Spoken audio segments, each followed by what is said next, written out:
Ladies and gentlemen, I want you to close your eyes for a moment. I want you to think about the last time someone told you it was over. The last time someone looked at you, maybe a boss, maybe a parent, maybe a friend, maybe the person you loved most in this world, and they said, "You're not going to make it." The last time a doctor gave you a number, the last time a bank account showed you a zero, the last time you sat on the floor of a bathroom or a bedroom or a car in the dark and you couldn't find a single reason to get back up. I want you to feel that moment again. Don't run from it. Feel it. Because I'm about to tell you something that is going to change the way you see every single one of those moments forever. Your comeback is going to shock everyone, not some of them, not a few of them, everyone. The people who walked away, the people who laughed, the people who whispered behind your back at family dinners, the people who unfollowed you when things got hard, the people who said your dream was too big, your plan was too risky, your heart was too broken to ever heal again. Every single one of them. And I don't say that to make you feel superior. I don't say that to fuel your anger. I say it because you need to hear it right now. At this point in your journey, when the road is dark and the silence is loud and doubt is sitting in the passenger seat of your life telling you to pull over and stop. Don't stop. Don't you dare stop. Because the story isn't over. It has barely begun. I've traveled this world. I've spoken in stadiums and churches and tiny little community centers with 40 plastic chairs and a broken microphone. And in every single room, in every single city, on every single continent, I meet the same person, different face, different name, different language, same story. Someone who was knocked down by life and is trying to figure out if it's worth getting back up. And every single time, without exception, I look them in the eye and I say the same thing. Get back up, because the world needs your comeback. The world needs what happens to you on the other side of this pain. The world needs the version of you that was forged in this fire. And that person, that powerful, unbreakable, unstoppable person, can only be born if you refuse to stay down. So let's talk about that. Let's re-talk about it. Let me tell you about a man named Thomas.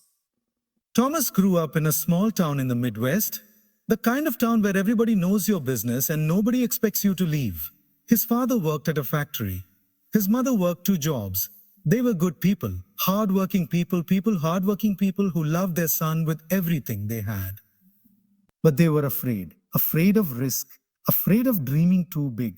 Because life had taught them that when you reach for something too far above your station, the fall hurts too much. So Thomas grew up hearing a very specific message. Be realistic, be safe, don't embarrass yourself. And Thomas tried. He really did.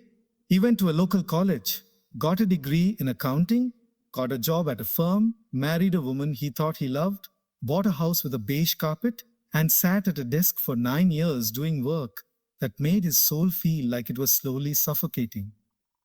And then one day, Thomas was driving home from work. It was a Tuesday in November.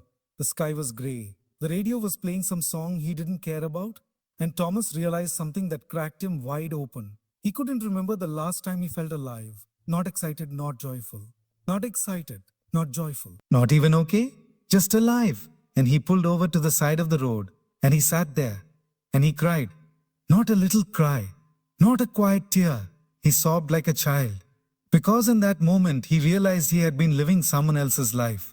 He had been building someone else's dream. He had been playing it so safe that he had slowly disappeared. Now, most people have that moment. And then they go home, have dinner, watch some television, and go to bed. And the next morning, they get up and they do it all over again. Because the fear is too loud. Because the risk seems too great. Because the voice in their head says, "You're 34 years old. You have a mortgage. Who do you think you are?" But Thomas didn't go home that night. Thomas drove to a coffee shop. He sat down. He opened a notebook. And he wrote down the thing he had been afraid to write down for 34 years. He wanted to be a musician, not a hobbyist, not a weekend guitar player. He wanted to make music that moved people. He wanted to create something that would outlast him. So he went home. He told his wife. And she looked at him. And I want you to really hear this. She looked at him with something worse than anger. She looked at him with pity. She said, "Thomas, honey, that ship has sailed. That ship has sailed. Can you imagine? Can you imagine someone you love saying that to you? Not with cruelty, but with a kind of sad resignation, as if the verdict on your potential had already been delivered and accepted and filed away, and your job was just to sign the paperwork. Thomas's wife left him 8 months later, not because he pursued music, because she said she didn't recognize him anymore. And maybe she was right. Because the Thomas she married already given up. This Thomas, the one who pulled over on a Tuesday in November and decided to start living, was someone different entirely. He lost the house. He moved into a one-bedroom apartment with second-hand furniture. He was 35 years old, starting over from zero, learning to play the piano properly for the first time, taking vocal lessons from a woman who was 10 years younger than him and far more talented, submitting demos to labels who sent them back without even listening. So playing at open mic nights where the audience was 3 bartenders and a dog. His parents stopped calling for a while. His old colleagues thought he'd had some kind of breakdown. Someone from his hometown posted on social media, "Remember Thomas K? He lost everything. Threw his whole life away chasing some delusion. Sad." That post got 47 likes. 47 people agreeing. Yes, sad, tragic. What a shame. You know what Thomas was doing when that post went up? He was in his apartment at 2 in the morning, writing the most beautiful song he had ever written. He was crying while he wrote it, not from sadness, but from the feeling of finally being exactly where he was supposed to be. He was broke and alone, and the world thought he was a cautionary tale. And he was more alive than he had ever been in his entire life. I need you to understand something about the journey of a comeback. Something that nobody tells you. Something that the highlight reels and the success stories and the "I made it" speeches always skip over. The darkest part doesn't come before you start. The darkest part comes right in the middle. When you've already burned the boats, when you've already left the safe job and the beige carpet and the predictable life, when you've already made the leap and you're falling. And the ground hasn't come yet. And you're not flying yet, just falling. That middle place is where most people quit. Not at the beginning, when the energy is high and the dream is fresh and you're riding the adrenaline of decision. And not at the end when you can see the finish line. But in the middle. In the long, grey, unglamorous middle, where nothing is working yet and everything hurts and the people who doubted you are starting to feel like prophets. That's where Thomas almost quit twice. The first time was when he ran out of money and had to call his father and ask to borrow enough to cover rent. And his father, his good, hard-working, well-meaning father, said, "Son, I'll give you the money. But I want you to really think about what you're doing." And Thomas could hear in his father's voice the weight of every fear he'd ever carried. The fear that his son would fail. The fear that dreaming was dangerous. And Thomas hung up the phone and sat in his empty apartment and thought, what if they're right? What if I'm the fool in this story?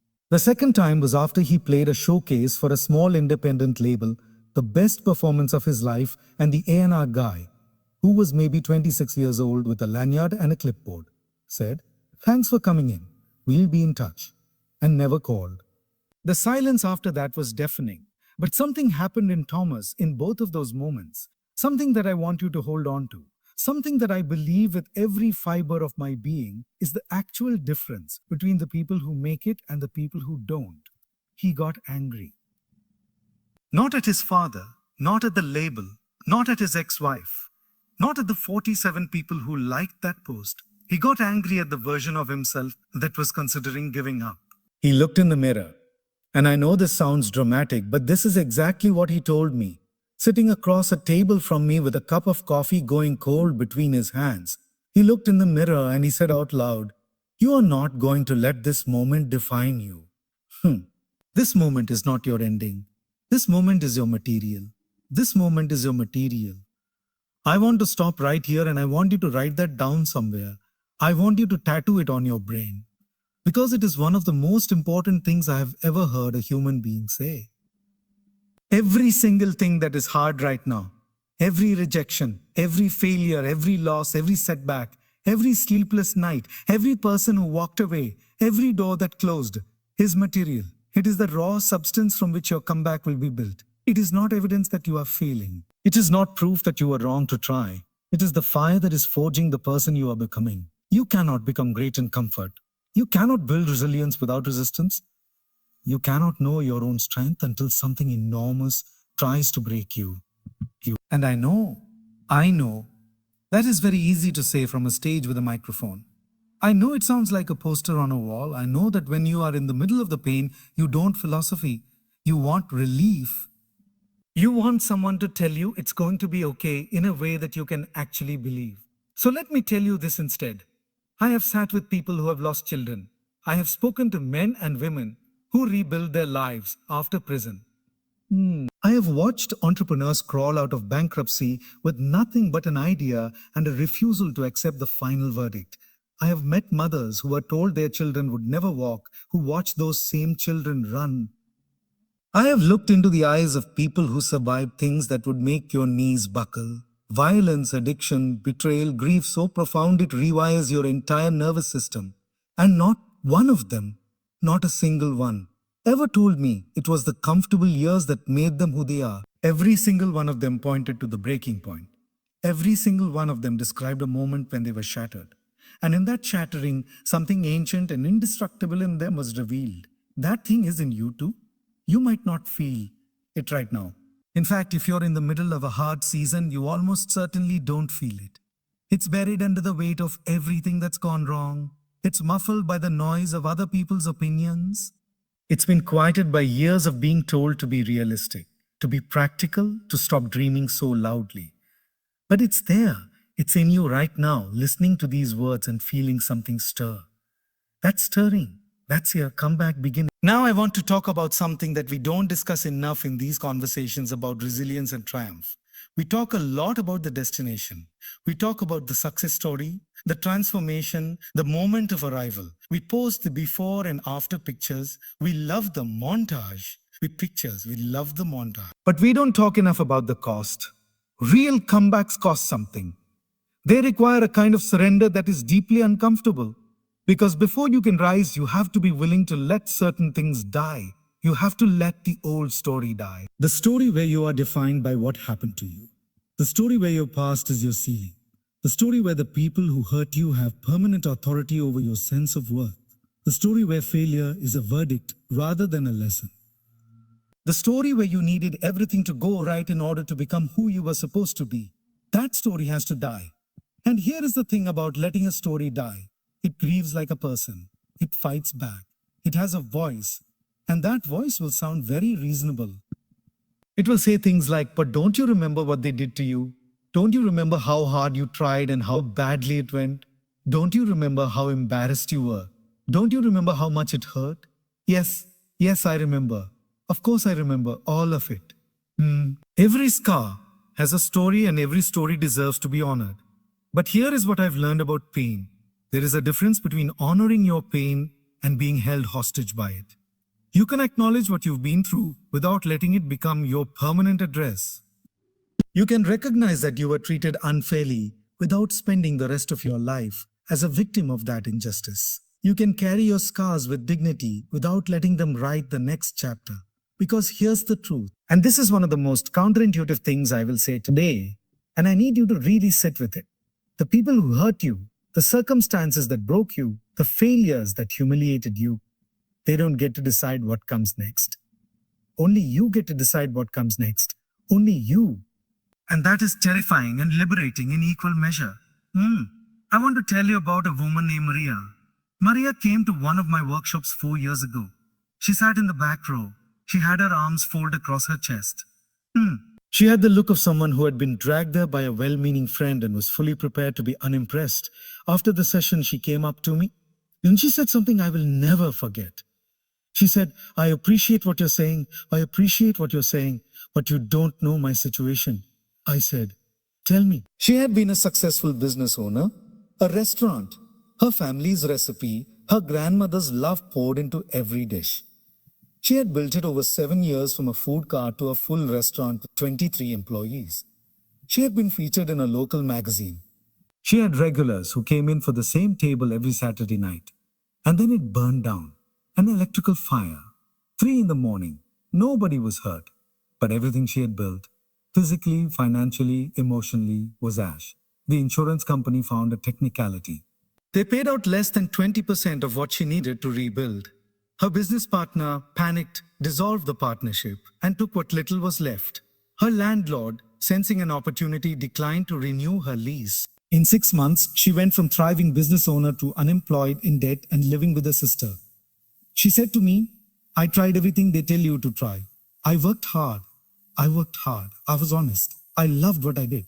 And it still fell apart. So tell me, what exactly is the comeback from that? I looked at her for a moment. And then I said, Maria, can I ask you something? When your restaurant was at its best, on the busiest Saturday night, when every table was full and the kitchen was on fire in the good way, and your grandmother's recipes were making strangers cry with happiness, what did that feel like? She went quiet. She went quiet. Like whom? She said finally. It felt like home. That feeling, I said. Did the fire take that from you? She didn't answer for a long time. No, she said quietly. No, it didn't. Then the most important thing you had, I said, is still exactly where it always was. And everything else. The building, the lease, the partner, the insurance money. That was just the infrastructure. The restaurant was never the address. The restaurant was you. Now, I'm not going to stand here and tell you that Maria walked out of that conversation with a new lease on life and rebuilt everything in 6 months. That's not how real life works, and I refuse to tell you fairy tales. It took her 2 more years. 2 more years of setbacks and small victories and moments of profound doubt. She catered out of her sister's kitchen. She lost that income stream when her sister moved. She worked at a cafe for a year. The woman who used to employ 23 people, now taking orders and wiping tables, while customers who had no idea who she was complained about their coffee. And every single day she had to make a choice, not a grand dramatic choice. Not the kind of choice they make movies about. A small, quiet, daily choice. Am I going to let this be the end, or am I going to let this be the middle? Every single day. Until one day, one completely unremarkable Tuesday morning, she signed a lease on a small space. Not the restaurant she'd lost, something smaller, a humble beginning. 20 seats, open 3 nights a week. She called it Phoenix. Of course she did. Within 8 months, there was a waiting list. Within a year, a journalist came to write about it. Not because of the food, though the food was extraordinary, but because of the story. Because somehow the story of what she had lost and how she had rebuilt was woven into every dish. People could taste the resilience. They could feel the love that had survived the fire. Maria called me last year. She now has 2 locations and she's opening a third. But you know what she said when she called me? She didn't lead with the numbers. She didn't talk about the new locations first. The first thing she said was, I just wanted to tell you that I finally understand what you meant. The comeback wasn't about getting back what I lost. It was about becoming someone who could build something even better. Let me say that again, because I don't want you to miss it. The comeback wasn't about getting back what she lost. It was about becoming someone who could build something even better. This is the secret. This is the thing that separates a temporary recovery from a true transformation.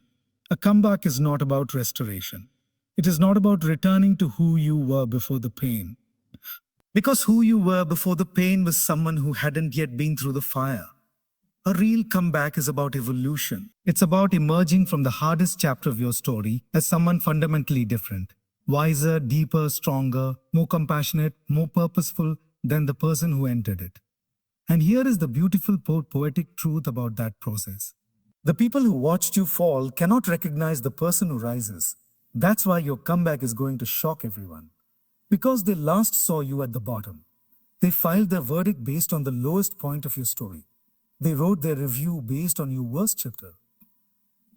And now you are living proof that a bad chapter doesn't make a bad book. You are living proof that rock bottom is a foundation, not a grave. You are living proof that the people who counted you out didn't have enough information. They didn't know what was in you. They didn't know what you were capable of when the comfortable options were taken away.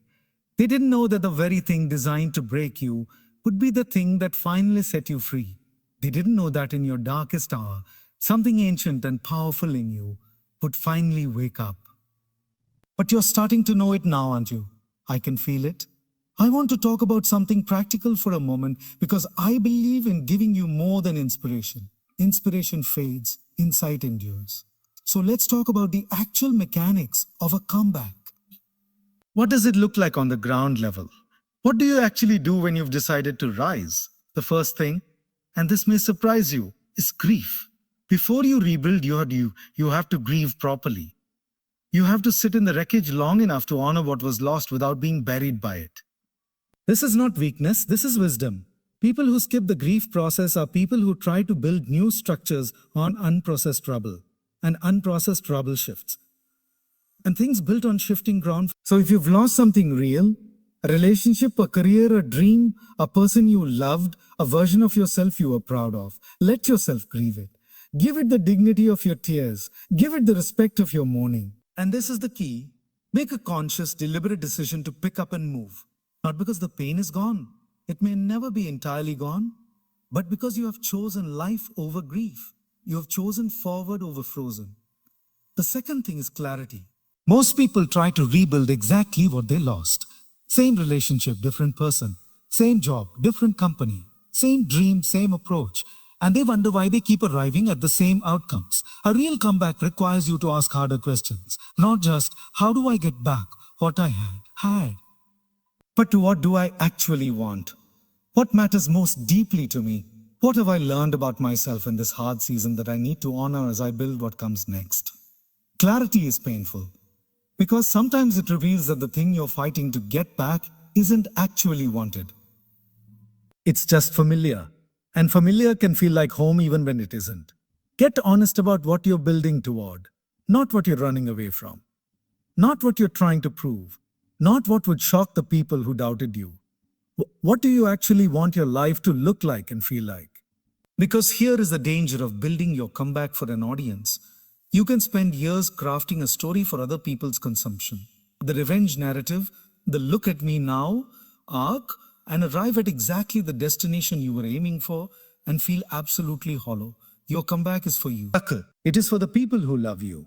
It is for the people you will help and inspire because of what you've been through.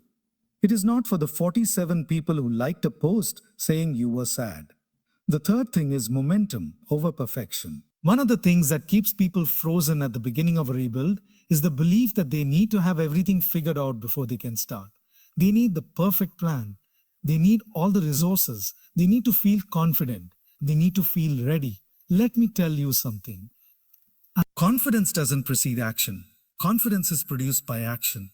You don't wait until you're brave and then move. You move, and bravery shows up in the motion. You don't wait until you're ready and then start. You start and readiness develops in the doing. Every comeback I have ever witnessed, every transformation I have ever seen began not with a perfect plan but with a single imperfect step. A phone call made from a shaking hand. A first draft written through tears. A conversation initiated with a trembling voice or blows. An application submitted to a job that felt impossibly beyond reach. Imperfect steps. Taken consistently. With faith in the process. That is how mountains are moved. Now I want to address something that I know is sitting in the room because it's always sitting in the room. And it's the thing that's harder to talk about than failure. It's harder to talk about than doubt. In many ways, it's the heaviest thing a person can carry. Shame. Shame. Not just the shame of having failed, but the particular brand of shame that comes from believing deep down that you deserve to fail. The shame that says, I made my bed. I made bad choices. I trusted the wrong people. I wasted years. I should have known better. I brought this on myself. I want to talk to the person who isn't just rebuilding from circumstances beyond their control. I want to talk to the person who is rebuilding from their own mistakes. The addiction they chose and then couldn't stop. The relationship they blew up with their own behavior. The opportunity they squandered through laziness or arrogance or fear. The trust they broke and couldn't repair. The decisions they made at their worst that they now have to live with their best. To that person, I want to say something very specific. Your worst moment is not your truest self. I know that feels like an excuse. I know that in a culture that loves accountability, it can sound like I'm letting you off the hook. I'm not.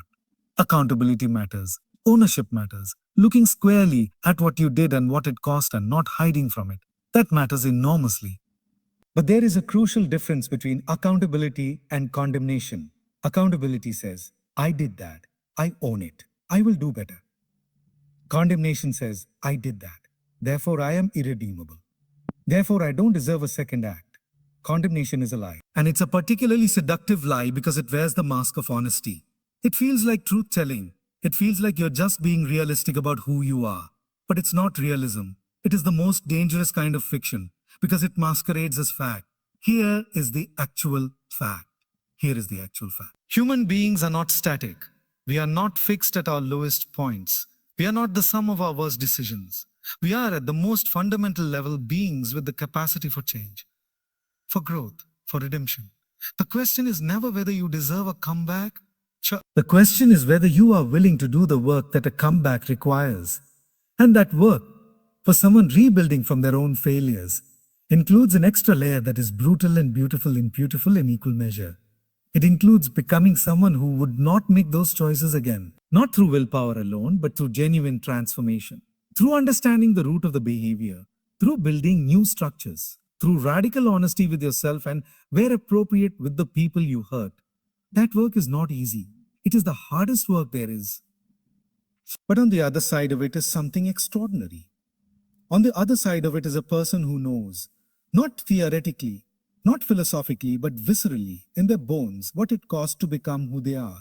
And that person has a depth of compassion, a depth of understanding, a depth of authentic power that someone who has never been broken simply cannot access. Your mess is the material of your message. I want to tell you about a man I know. I'll call him David, who spent 4 years in prison for fraud. He was 41 when he went in. He had been a financial advisor. He had been trusted by families, by couples saving for retirement, by parents hoping to pay for their children's education. And he stole from them, not desperately, not out of need, out of greed and a belief that he was clever enough to never get caught. He got caught. He lost everything that he cared about in the world that wasn't actually important. The house, the car, the status, the reputation. And he lost, or nearly lost, the one thing that actually was his marriage. His wife stayed, barely painfully, with conditions and with grief and with a love so battered it barely recognized itself. She stayed. When David came out at 45, he had nothing and everything at the same time. He had his freedom and his wife and 4 years of being forced to sit still and face what he had become. In prison, he had taught himself to code. Not because it was practical, but because his mind needed somewhere honest to go. He was good at it, genuinely surprisingly good. He came out and nobody wanted to hire him. Felony on his record. Industry blacklisted. The financial world where all his connections and knowledge lived was permanently closed to him. He applied for entry-level developer jobs. He was 45. He sat in interviews with 23-year-olds who were fresh out of coding boot camps. He disclosed his conviction. Most interviewers thanked him for coming in. He got 1 yen. He got 1 yes. A small startup that needed a developer and was willing to take a risk. He worked there for 2 years. Rebuilt slowly. Quietly. Without announcement. Without a comeback narrative. Just work. Honest work. Good work. And then one day his manager asked him to train a group of new junior developers. And something happened in that room that David didn't expect. He found that the people who understood him most, the people who leaned in hardest, were the ones who were in their own version of starting over. The career changers, the people with unconventional paths, the ones who felt like they didn't quite belong. And David thought, what if that's my work now? He started a program, voluntarily on weekends, a coding program specifically for people re-entering society after incarceration. People who had nowhere to go and no one willing to take a chance on them. The program now operates in 7 cities. David never became the financial advisor again. He never got that life back. And sitting across from me last year, he said something that broke me open. He said, I would not trade what I have now for who I was then. I was successful and I was hollow. I was accomplished and I was lost. The person I am now, the person who knows exactly what he did and has looked every one of those victims in the eye and said, I am sorry and I am trying to make it right. That person has a life worth living. The old me had everything and felt nothing. The new me has less and feels everything, and I wouldn't go back for anything. Can you hear what's happening in that story? Can you feel the weight of it? This is what redemption looks like in the real world. Not a clean, tidy, photogenic success story. Not a return to everything that was lost, but something deeper, a reckoning, a transformation. A life that means something in a way the previous one never could. Your story is not done. Whatever has happened to you, whatever you have done, whatever's been done to you, whatever has been done to you, whatever has been lost or broken or taken or destroyed, your story is not done. The pen is still in your hand. And I want to talk now about the one thing that is most required for what comes next. More than talent, more than resources, more than connections, more than timing or luck or circumstances lining up. The one thing most required for your comeback is a decision, a real decision. Not a wish, not a hope, not a maybe someday when things get easier, not a I'll try again when I feel more ready. A decision. The kind of decision that changes your posture. The kind that you can feel in your chest when you make it. The kind that once made reorganizes everything. Your priorities, your daily choices, your tolerance for distraction, your response to setbacks. A decision that says, I'm not finished. A decision that says, what has happened to me does not determine what I do next. A decision that says, I'm going to rise from this and I'm going to rise with so much fire and so much purpose and so much love that the world will have no choice but to witness it. That decision is available to you right now, in this moment. In whatever room you're sitting in, whatever place in your journey you've arrived at, whatever weight you're carrying, it is available to you. And I want to talk about what happens after you make it, because this is important. This is where people get tripped up. After you make the decision, the real one, the deep one, nothing immediately changes in the external world. The bank account is still empty. The relationship is still broken. The job is still gone. The body still hurts. The past still happened. Nothing outside you changes in the moment of decision. What changes is something internal, something seismic and silent, something that nobody else can see yet. You change. Your orientation changes. Your relationship to the pain changes. Your daily choices change, slowly, incrementally, almost imperceptibly at first. You start getting up 10 minutes earlier. You start making one phone call a day. You start reading one chapter a night. You start saying no to the things that drain you and yes to the things that build you. Small changes, daily changes, unglamorous changes. This is what a comeback looks like from the inside while it's happening. It doesn't look like a movie. It doesn't have a soundtrack. It doesn't look like anything from the outside for a long time. And this is where the patience comes in. Because real transformation is slow. Real roots grow deep. Real characters built in the daily grind of showing up when nobody is watching and nothing is working yet and the results are not visible yet. There's a bamboo tree. And I know you may have heard this analogy before, but hear it again because it's worth hearing. A bamboo tree, when it's planted, shows no visible growth for 4 years. 4 years of watering, of fertilizing, of tending with nothing to show for it. Nothing visible. Nothing measurable.